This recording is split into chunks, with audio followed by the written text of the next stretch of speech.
I never thought a simple trip to my in-laws' country house would change my life so drastically. My husband, Mark, was thrilled about showing me the place where he spent his childhood. He spoke fondly of the sprawling fields, the cozy old house, and the quiet, serene environment. As we approached the house, nestled amidst a grove of tall, ancient trees, I felt a mix of excitement and unease. Mark's father, James, greeted us warmly, his eyes twinkling with the joy of seeing his son. James was a robust man in his 60s, with a warm smile that reached his eyes. He seemed genuinely happy to see me, and I felt a bit more at ease. Mark and James quickly fell into animated conversations about the farm, their voices filled with nostalgia and laughter. I listened, feeling a bit like an outsider, but enjoying their bond. That evening, Mark had to leave unexpectedly to handle an urgent matter at work. He promised to be back by morning, leaving me alone with James. I felt a bit awkward, but James suggested a walk around the property to show me the beautiful landscape.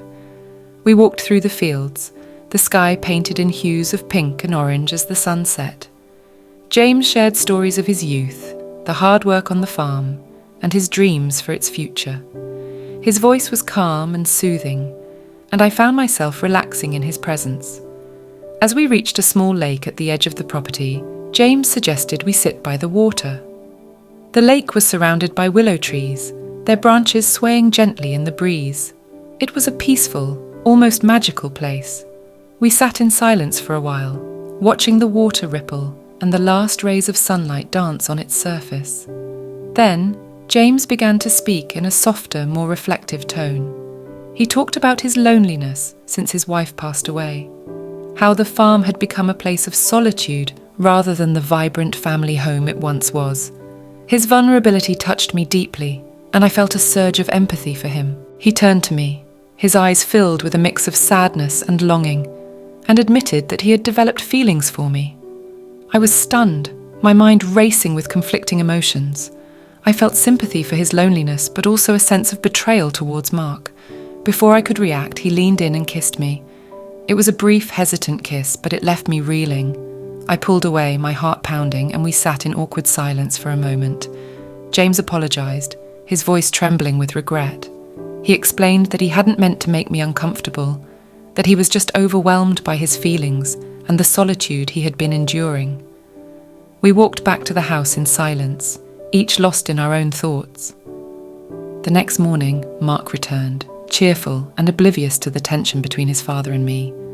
I felt a gnawing guilt eating away at me, but I couldn't bring myself to tell him what had happened. The days that followed were a blur of strained conversations and forced smiles. James and I avoided each other as much as possible, the awkwardness between us palpable. I felt trapped in a web of guilt and confusion, unsure of what to do. Finally, one evening, I couldn't take it anymore. As we sat in the cozy living room, the fire crackling softly in the hearth, I turned to Mark and told him everything. His face went through a range of emotions: shock, anger, hurt. He stood up abruptly and walked out of the room, leaving me feeling even more isolated and guilty. The next morning, Mark confronted his father. Their voices rose and fell, a mix of anger and sorrow. I stayed in our room, tears streaming down my face, feeling the weight of my actions crushing me. Eventually, Mark came back, his face a mask of resolve. He told me that he needed time to process everything, that he wasn't sure what this meant for us. We left the farm that day, the journey back home filled with silence and unspoken words. Weeks passed, and the tension between us slowly began to ease. We talked, cried, and tried to make sense of what had happened.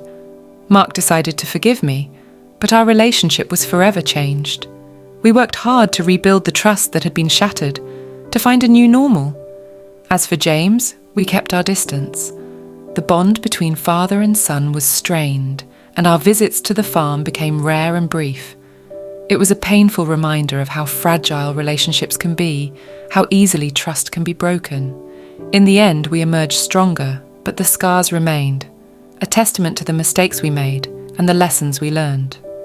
Mark and I continued to build our life together, determined to move forward, but the memory of that weekend at the farm lingered, a shadow over our happiness. We learned to cherish each other more, to communicate openly and honestly, and to never take our relationship for granted. It was a difficult journey, but one that made us stronger and more resilient as a couple. Life moved on, but the memory of that weekend lingered, like a dark cloud that occasionally obscured the sunlight of our relationship. Mark and I put in the effort to heal, seeking the help of a counselor to navigate the complex emotions that followed the revelation. The sessions were intense and emotionally draining, but they brought us closer, helping us understand each other's pain and perspectives. One weekend, a few months after that fateful visit, we decided to return to the farm. It was a daunting decision, but we both felt that facing the past head-on was necessary for our healing. As we drove up the familiar path lined with trees, a wave of anxiety washed over me. Mark held my hand, squeezing it gently, a silent reassurance that we were in this together. James greeted us at the door, his expression a mix of hope and apprehension. The tension was palpable, but there was also a glimmer of determination in his eyes, a silent promise to make things right. We sat down for a conversation, one filled with apologies and attempts at understanding. James expressed his deep regret, acknowledging the pain he had caused. It was a difficult discussion, but it laid the groundwork for tentative steps towards reconciliation. The following days were spent in cautious companionship. Mark and James worked together on the farm, their bond slowly mending through shared labour and honest conversations. I spent time exploring the property, finding solace in the beauty of the land. It was during one of these solitary walks that I stumbled upon an old, neglected garden. The sight of it, overgrown with weeds yet still holding the remnants of what must have once been a vibrant, flourishing space, resonated with me. It felt like a metaphor for our relationships, neglected and in need of care, but not beyond saving. Determined to restore the garden, I began the laborious task of clearing the weeds and revitalizing the soil. It became my sanctuary, a place where I could reflect and heal. James noticed my efforts and one afternoon offered to help. Working side by side, we began to rebuild, not just the garden, but a fragile understanding between us. Our conversations were still cautious, but they were also filled with a newfound respect and the beginnings of a tentative friendship. Mark watched our progress with a mixture of relief and hope. The garden, once a symbol of neglect, was slowly transforming into a testament of our efforts to heal and rebuild. It became a place of connection, where we could all find peace and a sense of accomplishment. The farm too seemed to breathe new life as we poured our energies into restoring not just the land, but our bonds. As the months passed, the garden flourished. Vibrant flowers bloomed, and the air was filled with the sweet scent of renewal. The process of working together had not only restored the garden, but had also helped us navigate the complexities of our relationships. There were still moments of tension and unspoken memories, but there was also a shared determination to move forward. We celebrated the completion of the garden with a small gathering. It was a simple affair, just the three of us, standing amidst the fruits of our labour. Mark and James shared a heartfelt embrace, a silent acknowledgement of the journey they had undertaken. I watched, a sense of peace washing over me. We had faced our past, and though the scars remained, they no longer defined us. Instead, they became a part of our story, a testament to our resilience and our ability to heal. The farm, once a place of pain and regret, had transformed into a symbol of hope and renewal. We visited more frequently, each trip a step further in our journey of reconciliation. The garden continued to thrive, a living reminder of our efforts to mend what had been broken. It became a place of solace and reflection, a sanctuary where we could find strength in each other and in the beauty of the land. One evening, as we sat by the lake, watching the sunset paint the sky in brilliant hues of orange and pink, Mark turned to me. "We've come a long way," he said softly, his eyes reflecting the fading light. I nodded, feeling a deep sense of gratitude for the journey we had taken. It had been filled with challenges and heartache, but it had also brought us closer, strengthening our bond in ways we had never imagined. James joined us, his presence a silent but powerful testament to the healing we had achieved. We sat there in comfortable silence, the tranquility of the lake mirroring the peace we felt within. The farm, with its sprawling fields and serene landscapes, had become a place of healing and renewal, a testament to our resilience and our ability to rebuild and grow. As the stars began to twinkle in the night sky, I felt a sense of closure and hope. Our journey was far from over, but we had faced the darkest moments and emerged stronger. The farm, the garden, and the bonds we had rebuilt were all symbols of our journey, reminders of the strength of our love and the power of forgiveness. We continued to visit the farm, each trip a new chapter in our story. The garden remained a focal point, a place where we could connect and find peace. It was a living testament to our journey, a reminder of the resilience of the human spirit and the power of love to heal and transform. We continued to visit the farm, each trip a new chapter in our story. The garden remained a focal point, a place where we could connect and find peace.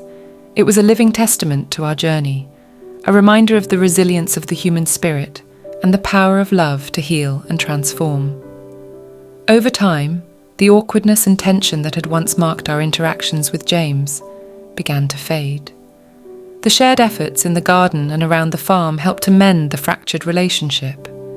We started having more open and heartfelt conversations, slowly rebuilding trust and understanding. The farm, once a place of pain and regret, had become a symbol of hope and renewal. One evening, as we sat by the lake, watching the sunset paint the sky in brilliant hues of orange and pink, Mark turned to me. "We've come a long way," he said softly, his eyes reflecting the fading light. I nodded, feeling a deep sense of gratitude for the journey we had taken. It had been filled with challenges and heartache, but it had also brought us closer, strengthening our bond in ways we had never imagined. James joined us, his presence a silent but powerful testament to the healing we had achieved. We sat there in comfortable silence, the tranquility of the lake mirroring the peace we felt within. The farm, with its sprawling fields and serene landscapes, had become a place of healing and renewal, a testament to our resilience and our ability to rebuild and grow. As the stars began to twinkle in the night sky, I felt a sense of closure and hope. Our journey was far from over, but we had faced the darkest moments and emerged stronger. The farm, the garden, and the bonds we had rebuilt were all symbols of our journey, reminders of the strength of our love and the power of forgiveness. We continued to visit the farm, each trip reinforcing our commitment to healing and growth. The garden thrived, a vibrant reminder of our efforts and the beauty that could emerge from pain. Our visits became a cherished tradition, a time to reconnect with the land and with each other. As the years passed, the farm saw many changes, but it remained a constant source of solace and renewal. The garden, in particular, became a place of reflection and celebration, a living testament to our journey. We often sat by the lake, watching the sunsets and talking about our future, grateful for the resilience that had brought us this far. The bond between Mark and James grew stronger, built on a foundation of honesty and mutual respect. They worked together, side by side, their relationship deepening with each shared experience.